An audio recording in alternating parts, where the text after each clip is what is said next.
Greetings and welcome to Black Mental Health Matters with our special guest, Tabitha Tabatap, who is a fashion designer, a special Africa-centered fashion designer.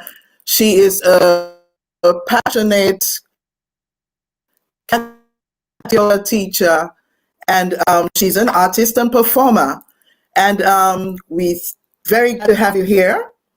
And yes, please introduce yourself and tell us who you are. Thank you, Latoya. Yeah, my name is Tabitha. My fashion label name is Tabatap. Yeah, I'm 39 years old, almost 40. I'm a mother of 4 and I would say all-round artist and Kemetic Yoga teacher, practitioner. And I started creating quite early in my childhood. I started creating clothes and to wear my own clothes, which was always very important. Yeah, Sista Oloruntoyin. And yes, and the mental health and health all over has always been very important for me, be it in the field of like clothing or in association with movement. I used to dance a lot, and then later Kemetic Yoga came to the addition. Yeah, and I will share some of my experiences and yeah.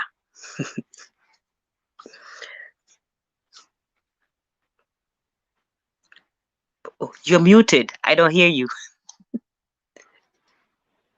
Thank you. Okay, and of course, we give thanks to Global Pan-Africanism Network. We give thanks to Tuna Kechi TV for hosting us. And we're streaming live on Facebook, YouTube, and also LinkedIn. Great. Sister Tabitha, what exactly is Kemetic Yoga, for example? Okay, Kemetic Yoga. There's a lot to say about it. Let me start. Okay. It's the ancient African system of yoga, enlightenment, based upon the practices of physical movements combined with controlled deep breathing and meditation. So that's the main thing. The main part I learned and I practice and always try to give to the students is that your breath is essential.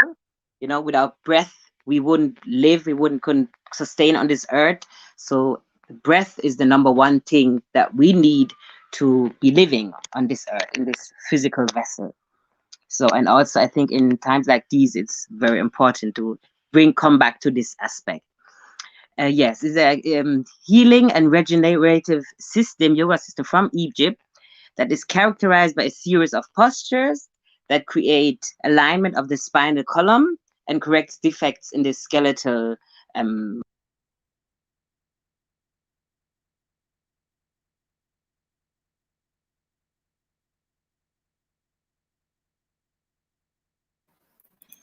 Okay, it seems that we're having some network problems.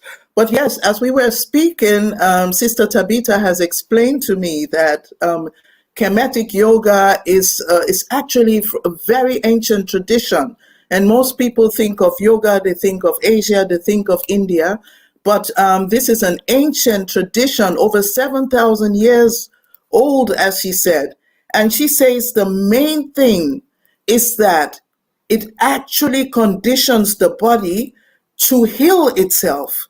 So whereas you're having certain forms of yoga where there are postures which eventually might lead to injury because of the misalignments, these postures in the Kemetic Yoga, they are specially created to align the spinal column in such a way activate our nervous system, work with that connection, body, mind, spirit, activates the life force in such a way that the body actually heals itself.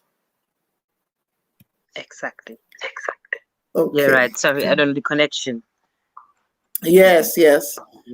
But we are doing it. We're going to make the best out of it. Yes. And I guess thank you so much. How did you get into Kemetic Yoga? Mm-hmm. And well, yeah. Go ahead. Kundir? Okay. I actually, the first information I got on Kemetic Yoga was on social media. That was about 2012 or 2011, 12. And I saw like the people in Jamaica, some Kemetic Yoga teachers, and all over. Like the topic was coming up more like from the pages I was following, or some people I were following. I think also, yeah, Instagram and Facebook. And into that was also the time when my good sister Akosia Asset, who was based in Kiel, was also of Jamaican origin, but also was raised in Germany, was spending her time in Jamaica, and there she got certified as a Kemetic Yoga teacher. And then she came back to Germany, and she was actually the first one to ever bring it to Germany. So I started practicing with her, and I could just totally relate with everything. It just spoke to my spirit. And years before, I had once started doing yoga because I had some like ringing in the ears, and the doctor I went to was a very cool professional doctor, and he said, just gave me a list and said, look at these things on the list, what could help you? And the number one was yoga. And I said, okay, I will just start yoga, and that was the time when I first started. But it was also always kind of that challenging, but it like came from India, and then most people were like white people teaching it, and it was like very much the love and light attitude, and I'm also like a very active person. I dance a lot. I'm very active. So I was not so much into meditative stuff, but when I started it, I really got a hold of it. And I got into Kemetic spirituality, and then came the Kemetic Yoga. So it just went, like a flow into, I just say the ancestors brought me there. And then once Akosia started her first workshop, I was just it was head over heels for me, because I could relate with everything, and it was like, like awakening the god or goddess within you, and also to understand that we are not separate from God or nature, and like also how all the Neteru, the Kemetic gods, which are not really gods, which are energy, life forces, are all within us and can all be activated, So that is how I first came into. So Akosia said you have to always give thanks to her for bringing this to Germany as the first one. And yes, a very amazing teacher and also performing artist. Yes, And exactly. thank you for bringing that up, because what you just said is you have actually stressed again the importance of the African-centered consciousness. Yeah. And that is our worldview, that we are connected to the divine. We're connected to nature. We are connected to each other. And it's very important to not just sit there and meditate without actually feeling this connection. Yeah, exactly. Because people just, some people maybe just meditate, and meditating is also not about like, because for some people, like I think a lot. So when I sit down and meditate, just close my eyes, and people be like, oh, don't think about nothing, not worried, There are times I can reach that, where you can just like be at full peace, but it's also like to let your the thoughts flow, and then of course you can always draw them back to where you want to go, but to fully like believe that you just have to be in stillness and don't think nothing is like not realistic, and also not what Kemetic Yoga teaches, So yeah, just to meditate is like to go within.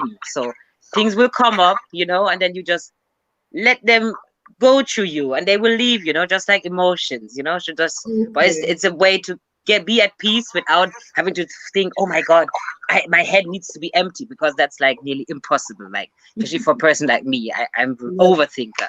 So it's like to get the peace into your body, and not fretting about, oh, I think too much, but the thoughts are there, and they will leave again, and you, after some time, you will understand, oh, there's like, you get ideas, even like during practicing Kemetic Yoga, I had some great ideas all of a sudden just come in, creative ideas, which I maybe could have in sleep or in dream, So it's like it activates different things within you, and I think and some people, they were more versed in meditation, they start to see like maybe symbols and spirals, and so it's very interesting, and I think everybody should try it. Just start with 2 to 5 minutes. And don't worry about what you're thinking. Just try to get to a peaceful state with yourself, and then just connect to the breath. Yeah, that's a good thing also. If you feel like drifting away, just connect to the breath. Just inhale and exhale, you know? So maybe that's the basic thing to start with first. Just sit The breath. and feel your breath, you know? The breath. Yeah. Thank you. Thank you. And I'm very happy to hear that you actually experienced that within yourself, that you had tinnitus, and you actually were able to get rid of it. You were actually able to heal through the practice of Kemetic Yoga. And the point you made is also very important, that you said it's not about pushing the thoughts away, but actually one can let the thoughts come, let them watch them pass by, but not grab onto them. Yeah, exactly. Just like with the emotions that we have, you know, it's nothing bad to have emotions and to sometimes act on them, but be aware they come and they go, you know, and sometimes you have these emotions and just sometimes we need to just lean into them. Just you don't maybe not like it at the moment, but just lean into it, because it will go. Because if you constantly try to block them away, then all of a sudden they all pop out, and that's how like things escalate. Or some people, you know, or even if I sometimes think about like how black men sometimes are thought not to be emotional, and then they hide everything, and all of a sudden everything comes out, you know, and everybody's like, oh, why are they behaving like that? Yes, but it's because society is telling you, don't be emotional, don't show this, don't show that, and then you boil up everything and just explodes, and people be like, oh, he's so aggressive or this, and you know. So, and I also think a lot of black men, like my teacher who certified me, Uncle Aku, who's also of Jamaican and another, forgot the island, heritage, but based in America. He also said it helped him a lot with, you know, as a young man, he was very fiery and angry, you know. So it also can help you. I myself, I can be very fiery and, you know, enthusiastic, and, you know, I want to, you know, change things, and, you know, and sometimes also time to just calm down. You know, you have these emotions, this is good, but sometimes if you realize you're a very fiery person, very energetic, and sometimes you have too much, yoga can also cool you down, you know. So and I think especially like for black people and black men, it's really great to do it. But I know in the future it's happening more and more, doing it, practicing it. So this is just the beginning, although it's there for a long time now, for 30 plus years, Kemetic Yoga, but it's just, you know, starting. So we all can somehow somehow integrate it into our lives. Sista, Oloruntoyin, there she is. Yes, especially. Yeah, and thank you for what you explained. Sometimes I just put the camera on you so you can keep on talking. Okay. You know. Yeah, I wasn't sure. Nothing was wrong. Thank you so much for that. Thank you.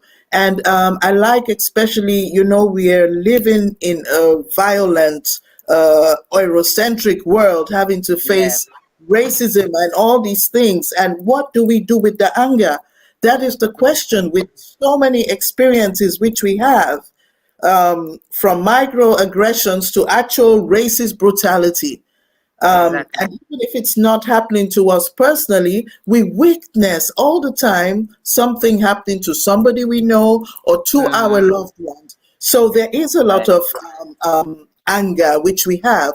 And it's good to know, thank you, that this is also a possibility to connect with the breath as a first step, which you said, and being at peace, which come up, knowing that they will pass, and being at peace with the emotions. Thank you so much.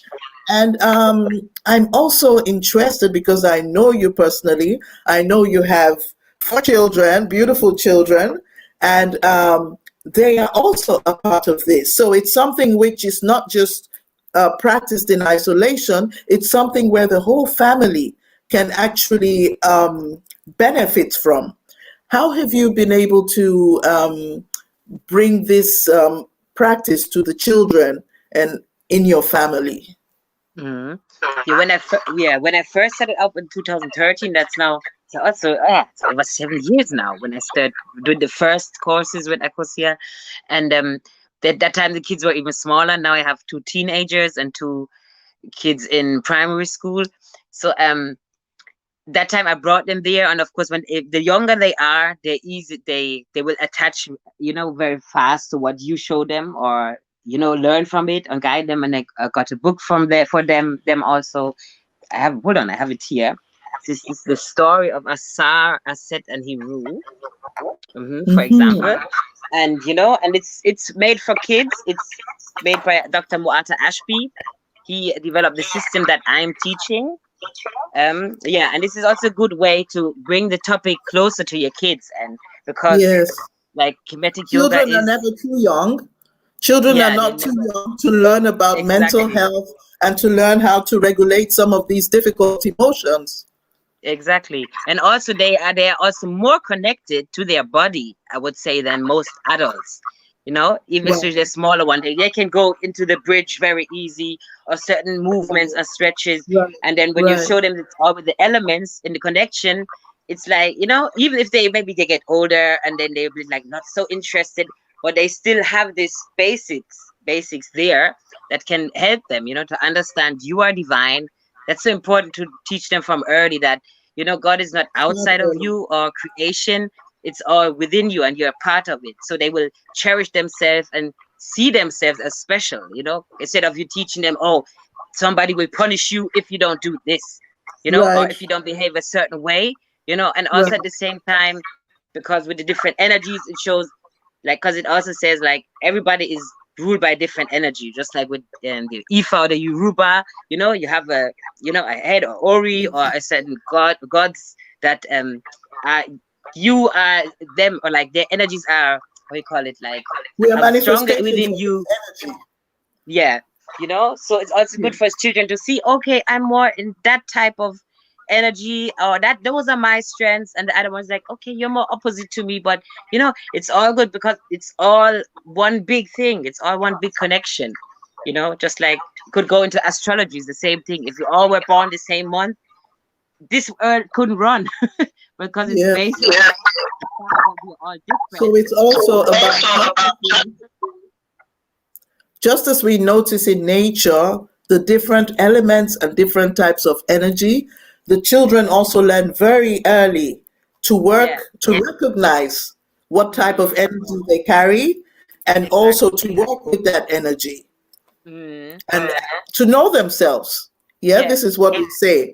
Knowing ourselves is vital. Yeah, exactly. And then with my youngest, he's 7 now. And when I started doing the certification last year, he was, of course, like, because when I first started, he was not born yet. No, he wasn't born. He was born 2014. So I did yoga while I was pregnant with him as well. And then when I did the certification, he also picks up a lot. And I don't have so much space at home to do, but he could always, and sometimes he would join me, just like the others did when they were younger at first. So it's always, and then they go into themselves. There are some postures like animal postures, or like Heru posture, like, to bring out the hero in you, the strength, the lion, and it helps them so much, and then you can even look at your children and say, oh, you have some children, they're more sensitive, then you have some, they're very bold, and then you have a way to teach the one that is, shy and sensitive to actually activate this inner power, So it's, it's very beautiful, it's very helpful. So and teaching kids also is also always fun, because you can, it's even more, they're even more open to learn. That's also, they are more open to learn than adults. Thank you so much. Thank you. And I liked particularly, you were explaining to me about the inner and the lower qualities, which we have. Go ahead. Which we all have within, because, like, as we know, yoga comes from yog, which means to join or bring together, and Smai Tawi, which is the term for Kemetic Yoga, the original term, is also means to bind. So bringing things together, and that means to combine. Like in Kemet times, ancient Egypt times, you had Upper Egypt and Lower Egypt. Upper and Lower Kemet, And those two Right. kingdoms, they were brought together, you know. So, but also it stands for your higher self and your lower self. You would say maybe like the highest chakra form and your lowest, you know, where you're just in Okay. the low form. So, and we all have these aspects within us. It's just like dark and light, black and white, like the opposites, which could not exist without each other. Just like we know peace. We know about Yeah. peace because we know war, and we know what peace is because there is war. And the thing is like to get Right. everything at a distinct balance, and especially within ourselves. And then I think the main thing really, if we all human beings would work on that within us, the chaos outside wouldn't be as it is now, as where it has been the last hundreds and thousand years. That if we really would all try to bring ourselves into balance without like even without discriminating or without saying, oh, everybody has to be on the same level, because like for example, I would always be fiery in a certain sense, you know, Right. and then other Right. people there would always be mild, but but still to get this onto a certain level that within we can be at peace and move from and act from a place of peace within, that doesn't mean when we don't know when to fight or when we have to defend ourselves or to take everything that people throw at us. But it shows like you need to have the balance and know when is it worth to go to war, maybe, or when is it worth to really defend myself now, or when is it worth like to just Right. say, just let it slide, Okay. So yeah. And also I have to Thank add that you. a lot of the outside things is happening now, and also foods that we consume and things that we see and watch, they also contribute to the fact that we are out of balance. So sometimes to go within and get the balance is like to cut out everything from outside and also look at what you put inside your body, because it Your affects you. body. So because like super Thank only sugary things or salty things, they will bring you out of balance. So just like we say pH balance with food. See, everything Yes. basically is about balance within us and outside of us and within this planet. Outside us. Yeah, on the universe, everything actually. Exactly. Exactly. Thank you so much for that. I Yeah. would like to move to the fashion aspect of Yes. it. Yes. Um, how does fashion impact mental health? Oh, it seems that we've lost the connection. So we just wait a few minutes. I'm sure Tabatap will be back with us very soon. And we want to know how fashion affects mental health. I was talking with her, and she was telling me that she believes creativity actually improves mental health. She's painting and making illustrations, and this is not just a form of expression, but she actually uses it as tools of healing and self care. Yeah, and often, if you in her fashion, I know she combines some of these illustrations, some of these symbols. She uses music. She comes from a musical family. Her father was a Jamaican reggae artist, and she's also a vocal performing artist. So I'm really waiting to hear from her Yeah. how fashion impacts mental health. Yeah.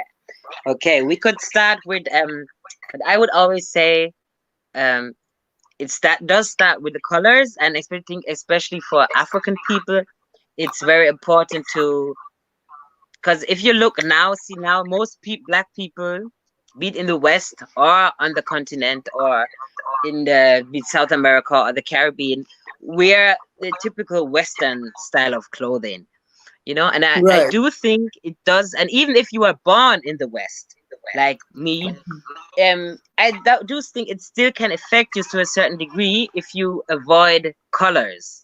I don't know. I just have that feeling. But I was always very um I was very keen always to work with colors from I was a child. I don't know why, somehow, or from I was going to first grade, I picked out my clothing in the morning and then made sure they could match. And then put it out the evening before, and then in the morning put it on and went to school. And I think that it also helped me through certain times to stick to colors, or empower myself with it. And if you see the connection to mental health, like the clothes are more than just fashion statement, like once clothing had to do with your lineage, or where you come from, what you stand for, like just how the original woven kente was only for royalty once, and not like printed that anybody could purchase it. And the clothes are not simply made for appearance sake. Each color, symbol, and even material has a specific meaning or purpose. And it can cultivate positivity in different ways.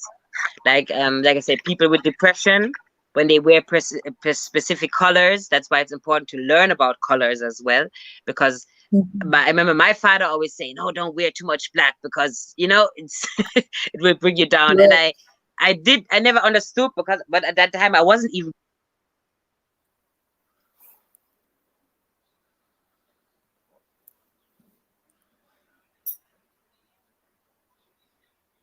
Okay, we're having network problems. Sister Tabatap was just explaining that fashion is much more, the clothes we wear is much more than a fashion statement. It affects our feelings, it affects our emotions, it affects our well-being. And she was pointing out that even like wearing a color like black can actually have an effect on the mood. And right?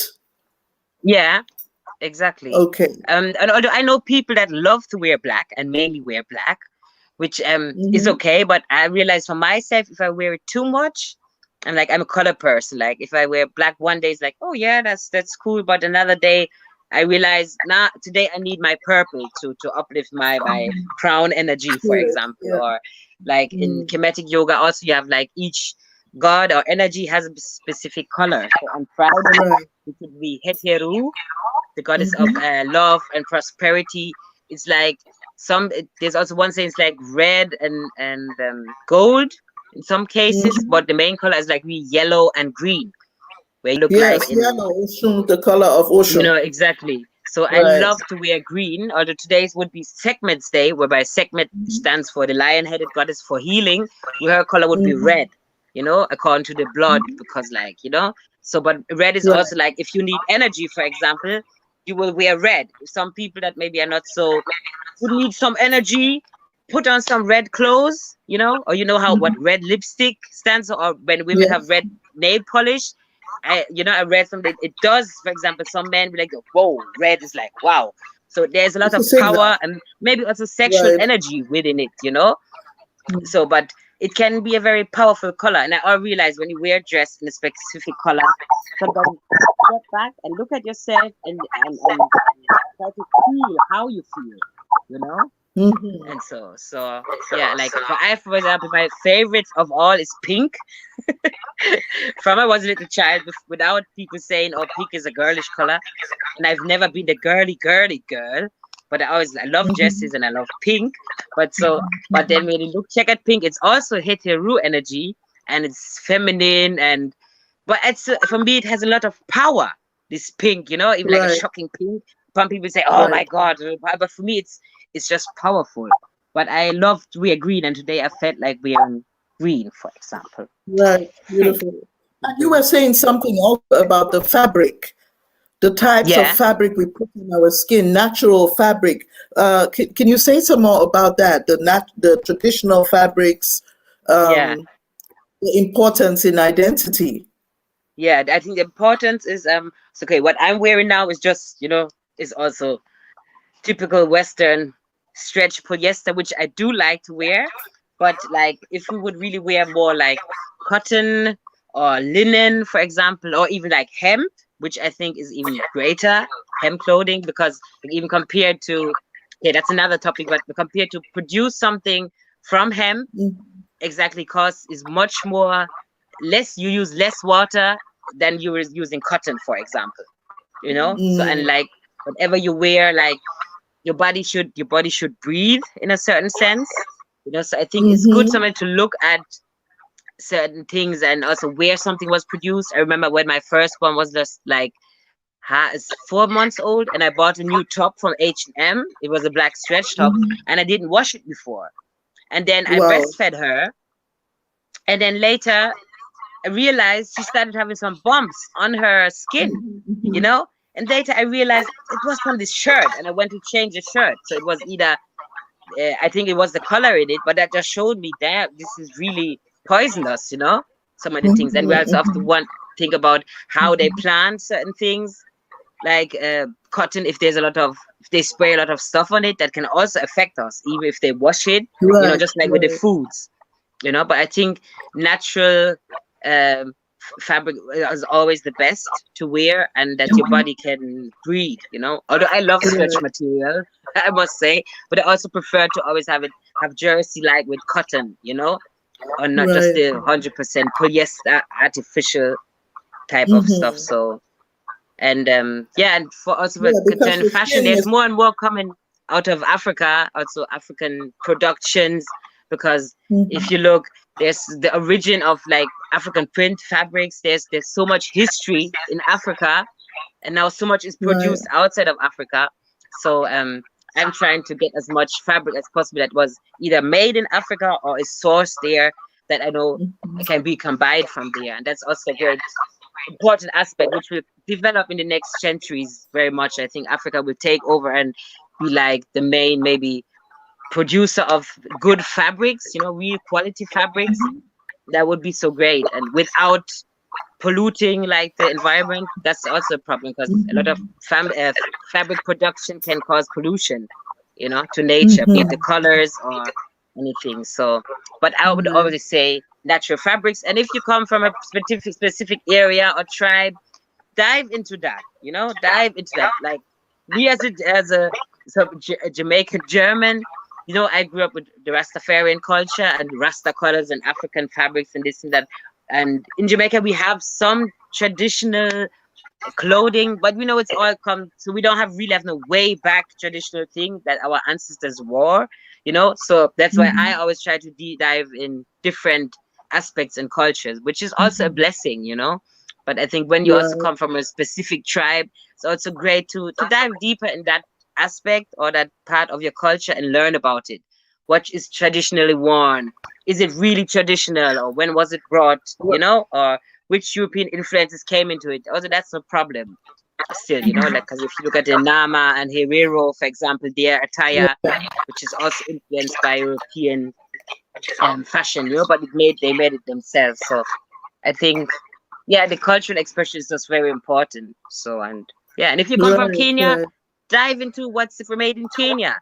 If you're from Ghana, Ghana, Nigeria. That doesn't mean you can't wear the other stuff, but you know, find out what your own roots first and then go deeper. So yeah. Yes, exactly. And I remember, just to clarify, yes, when we were talking about that, as Pan-Africanists, of course, you can wear whatever from whatever ethnic group. But you were explaining how important it is to know yourself, which means also knowing your family, knowing your family history, knowing the ethnic group which flows through your veins. No, because this helps you in knowing yourself, and does have an effect on the mental health. You said knowing who your ancestors are and honoring them, and exactly. Maybe move into art, because I know you have you paint, you illustrate, you use African symbols, you use our ancestors, our leaders, our ancestral people who we honor, also in your fashion. How do you get the inspiration for this creativity, and what effects does that have on your mental health? This form of creativity, painting and healing, and illustrating. Yeah. Well, it does. I would say I always like to paint and draw, and then when I started studying fashion design, we also had like to do fashion illustrations and figurines to draw, and the thing was, or the funny thing was also, everybody was basically, you could see somebody join as figurine or illustration. It was always like a reflection of themselves within the face or the figure or something. So I, of course, always made mine black or brown, dark skin, light to light skin, whatever, and also the features, So, and then people said, "Oh, this looks like you." But whenever I looked at the other girls, there, I was the only black girl also in that class. They, all of them had something of their self within the drawings that they had. So, and I always said, no, I'm going to stick to this. I'm just going to put certain styles on them, braids, or dreadlocks or afro or whatever. And I wasn't stopped in that way, which is good. And I realized also then later on when I were drawing more, my teacher said, "Oh, your style is very like, I would say, we start to like statues, or, they were not so, some they can draw very movement. It's very good. And mine was very like your statues." But I said, yeah, maybe that is the African aspect within me. Because when I reflect now and you look at Egyptian wall painting of pyramids, or you look at certain things, it's always very, we express in a different way. For Europeans, that it was important to draw a person the exact way they looked, before there was photography. In African art, it wasn't necessary, because I don't know how to explain it, but that's also important. And also to paint or to draw women, maybe of fashion, that which I like and which represents Black people worldwide, is a form of healing to me, because for me it was always clear, okay, I want to make fashion, and it will be in the direction of African inspired, Caribbean inspired, Jamaica, Rasta, whatever. And I'm not moving from that path. And even while I was studying, we had a little competition, and we should create some outfits. And I had an outfit which has a green like this type of green with a red was a dress. And my design teacher said, "Are you sure these colors gonna work, Tabitha? Are you sure?" I said, "Yeah, of course they're gonna work." Because I actually had it in mind already, So I knew when colors can fit. And then when the dress was finished, it was like, I didn't expect it to work like this, So that also showed me something that is lacking within European understanding of the colors, or even, although you have so much color teachings now, or you can do workshops to learn about the color that fits you, So yeah, and then painting, I also started more again, was basically after my breakup with the father of my children. And I think it was also a healing aspect. I started painting a lot of women or gods, or like goddesses, and that was also like empowering myself in that manner, expressing it. Because and what I also found funny or realized is, like, when men paint women or draw women, everybody's like, wow. But when women do it, it's like, why you drawing women, or why you always paint women? I was like, okay, it's a form of maybe self-healing for me, which I actually realized much later after that. But to draw certain things or aspects can be healing. And just like some people, maybe they have nightmares and they maybe paint them, or some other experiences, or some people just want to paint flowers to make themselves feel good. So it always also depends on the person. But for me, always to go into an African direction and not even copy anything, but just to let it flow from inside, is like one of the best things I think you can do. And I would say everybody, if you're a doctor or whatever you earn, how much figures, this, that, and make money and live lavish, this and that, you always try to do something creative, because the real life force, creative energy is also like sexual energy, so it's the creative energy. So that's why sometimes it's good just to go into that, especially when you're not working in that field and you're very much just up here with your head, or you just have to, analyze and do things in the right manner and have things in order and not go off your feeling. So when you go with your feeling, you can create so much more. And I like to work with symbols, for example, like the Ankh. When that was also the time when I dived deeper into the spirituality and started Kemetic Yoga, and I just wanted to, bring it out, which the Ankh stands for life, you know, which is like the ultimate. And the Ankh also is the unification of male and female and creating life, which is a new child, which is new life, you know. And this aspect we will always have to honor no matter what, or how you live or how you feel or think about these things. Those is the basis of life. So that's why I started to print designs with the Ankh and such. And then otherwise I do a lot of like illustrations where I paint or draw goddesses and then put them on my design. Exactly. And Kemetic Yoga postures now, as I'm releasing a box set, this yoga box. Also I draw the postures. So for me it's very much always going through a certain healing or letting out things. But I'm a creative anyway, and that's always how I have been working. But I can only encourage everybody to embrace your creativity, and also don't think you have to sell it or you have to make money from it. You know, you can just do things for yourself. One of my friends, she's just started back painting more and more, and then she's painting for herself, for her apartment. She's painting black couples or so and putting up in her place and say, yeah, that's the thing. And also remember, things we write down, we speak or we draw, we can bring them into existence. So Right. if you paint a goddess or a god, maybe that's the energy you want to bring out, you know, or draw the dream house you would like to have or so, you know, because things, especially this time now, things work so much more with visual creation. Create something, write it down, you know, and then see, maybe manifest in your life, you know, and then do it with the good things you want to manifest, and don't focus on the fear or the nightmares you have. Although it's good sometimes to let that go, but I think there's so much healing in creativity, and I think it has helped me many times myself, maybe also without knowing. Right.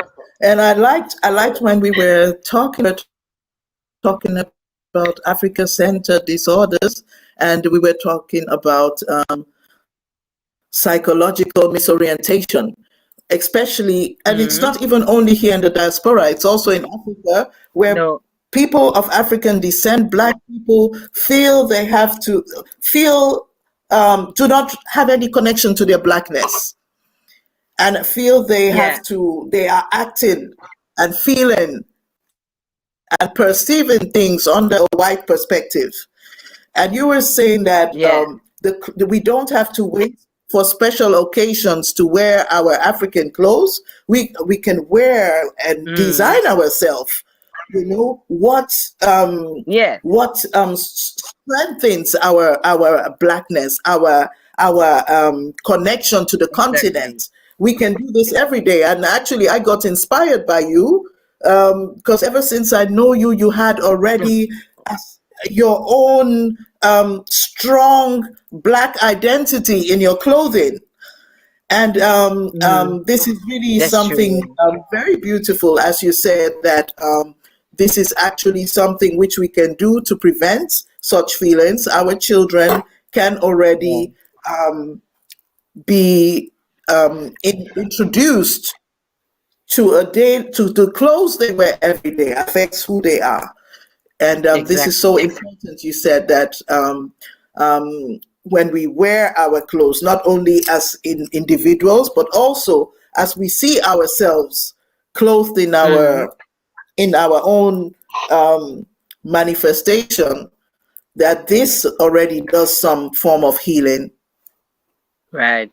Yeah, exactly. Right. I think so too. And especially as somebody who was raised Rastafarian, it was never like like my parents are strict, like, oh, you have to wear this or that, you know? And I maybe dress more like African centered than my siblings, or maybe because I'm the eldest or so, but it depends, and I'm the one who creates clothing, you know. But at the end of the day, it's still like certain things. And then when I was a teenager, I started to Lauryn Hill and Erykah Badu came along, and they were like women I could relate to, because like, okay, I had locks and I was sometimes wrapping my hair, and then these two beautiful Black women, their top stars, did that. And for me, it was like, thank you, you know. So although later I found out Erykah Badu's dreadlocks weren't real, which really hurt me when I found out. Yeah, thank you for bringing up Thank you for bringing up that topic of hair, because hair is, of course, part of fashion, right? Yeah. Exactly. What can you say towards that? Yeah. I can say like as I was raised as a Rasta and I always had dreadlocks. And the good thing is like I never had the feeling like I have to fit in somewhere. You know, maybe it depends on the type of person you are as well. You know, but like me and my siblings, we never had this fear of, oh, we have to be, oh, I have to fit in or this and that. You know, or like with my daughters, I never had. They said like, oh no, I don't want to be. You know, I don't want to be black or I don't want this type of hair. You know, maybe they want to wear that, change their hairstyle or stuff, but it's not like to be have shame associated with who you are or how your hair grows out of your head. Although I don't have, you know, as I don't have 4C here, for example. My hair is a bit more straight, but I have dreadlocks and always have had. And of course, people were making jokes. Some kids were making jokes, but other people found it cool, you know. But I always stood for myself and said, "So, nah, that's me, and I'm unique, and that's good." But I also give thanks to my parents and the way I was brought up that I always was embedded with this confidence. But I think here Right. is like really the number one, and especially in Germany, is like it's just at the beginning, you know. For me, it's not a big topic, the topic of hair, but for many others, it is. Like even for It like a lot is. of continental Africans, like they grow up, or even in Jamaica, a lot of people they grow up with not loving their hair, or they've been taught, oh, your hair is too nappy, or you can't do nothing with this hair, or you know what is this, you know. And I'm saying you don't see the strength you have in your hair, you know, there's a strength, and then you look at other people's hair, which is just down, and we say it's more beautiful, and basically you can't do nothing with it, you know.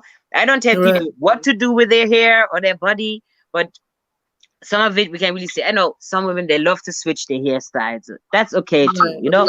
But if you're constantly hiding your hair, I don't really know how confident you are, you know, to be honest. Yeah. It depends, What that does to self-esteem. you know. So, but I think that's also and then one of the first things that shows that's the first thing they besides the skin color that you know the colonizers are trying to put us down with. What type of hair is this? You Right. know, when you see all the Right. hairstyles we do, you can't do that with white hair. Yes, they all run now, want to get their hair like this and that we should also look at. Look at what comes from us and other people want it. Even Japanese Right. people, there's a big scene of that dancehall scene in Japan, and Japanese in Jamaica, walking the up and down, going into the the townships, like the ghettos, Kingston, and going to the dances. Then you have their big culture, Japan dancehall culture, and they want to do everything like Jamaican people, but they you know, even with a certain respect, or if we say, oh, they copy it, you know. So sometimes we have to look at the others and say, look, but they, and then people always say, oh, yeah, but you always want something, but you don't have, you know, like this in German, and so, was man will immer das Right. haben, was man nicht hat, which I don't agree with. Because a lot of No. things I don't want, but you know, I don't want everything somebody else has, or because I have Right. curly hair, I don't want straight hair. You know, this is also something I don't follow. Or I'm like, some of these things we have to be careful sometimes. Some things people say or this and that. It's normal. Right. What you don't know, you will be interested in it. Just like white people, of Right. course, when they see dreadlocks and they've never seen it before, they want to grab into it. Is it right? No. Tell them to stop it. Yes. You know. But at the end of the day, look at the blessing you have. And then, of course, some white women they go somewhere. Some black kids be like, oh, you know, I combed my mom's hair, for example, because it was fun. But I never thought, oh, I want to have these type of hair. You know, so Right. it's a big topic, and then You it's know, a sensitive topic. it is a sensitive topic. I just It noticed is. there are a lot of comments here, so I would like to share some of these comments Oh, with you. Greetings. oh. We have, so here we have Olamide sending you hearts and love. Thank We you, have, Olamide.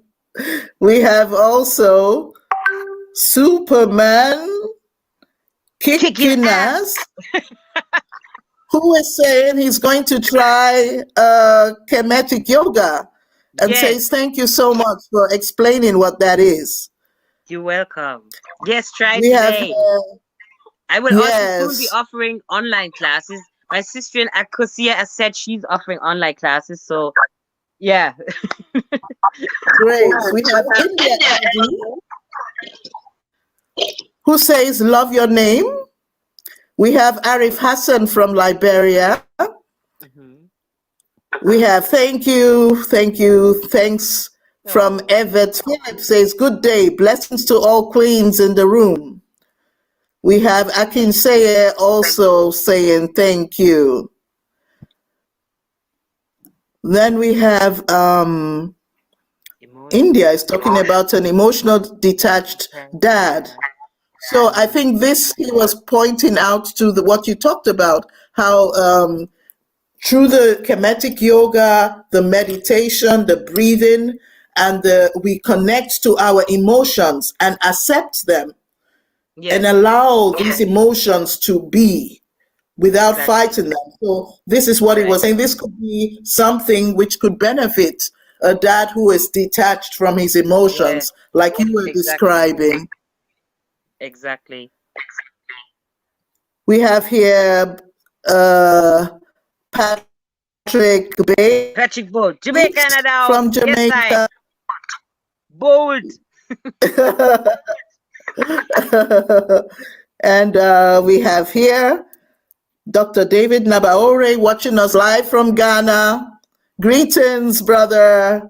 Greetings, Dr. David Nabaore. From Philadelphia, we have Akinseye. Greetings to you, brother. Thank you for tuning in. And we have here Tom Said saying, all good things come from Africa. Blessings from Germany.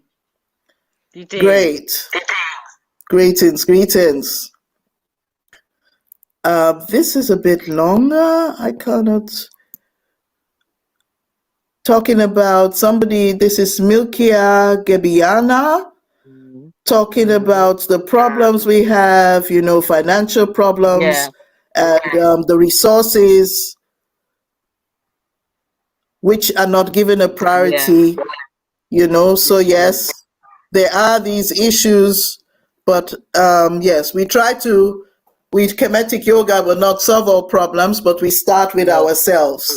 Yeah, because as you were saying, yes, it is a matter, in some ways you could say we are at war, and this is why self-care is so important. Exactly. Then we have, again, did you explain the difference between what Kemetic Yoga and regular yoga is? Yes, you did. Maybe you can do it again later. We have Vashti from Brooklyn.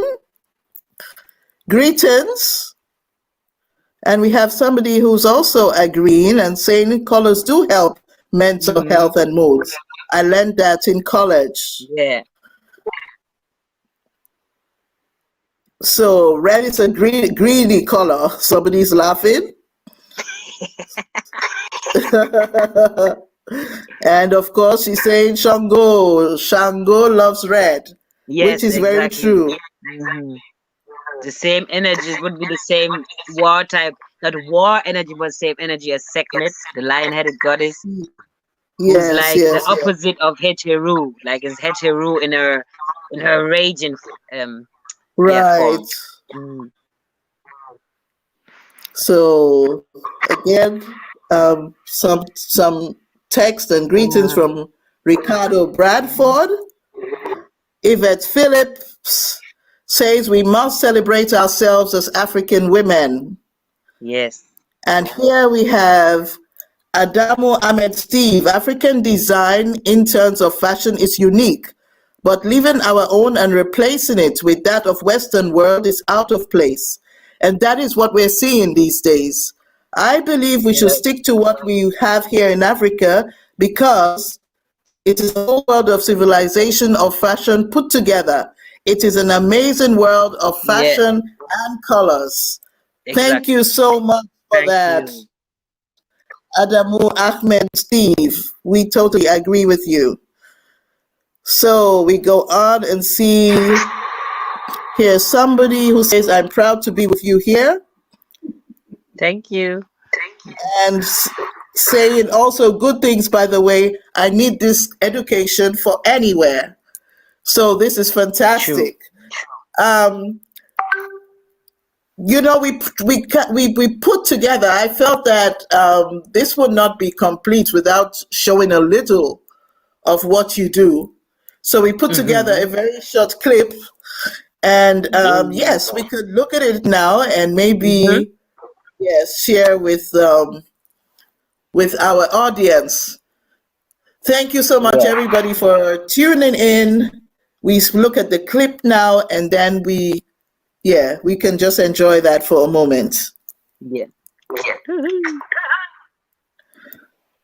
SG says, thank you for the beautiful conversation. Can you recommend any starter books on the philosophy, spiritual aspects, practicalities, wholeness from London?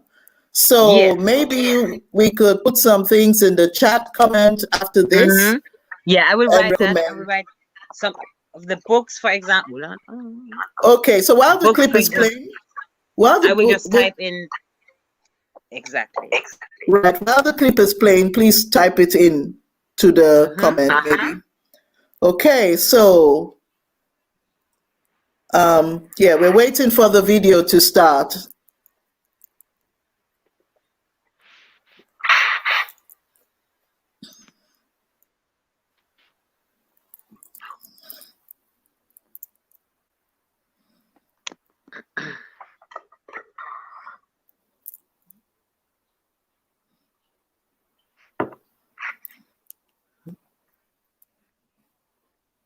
He played it before.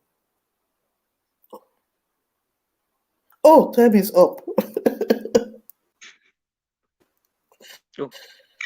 And they kicked us out? I'm not sure. Should I still type? For me, it shows live. Okay. For me too, yeah. Mine too. I continue to type it then.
Unfortunately, we can't play the video as we intended, but I'd say thank you so much to you, Sister Tabitha, and thank you so much for tuning in, and see you next time.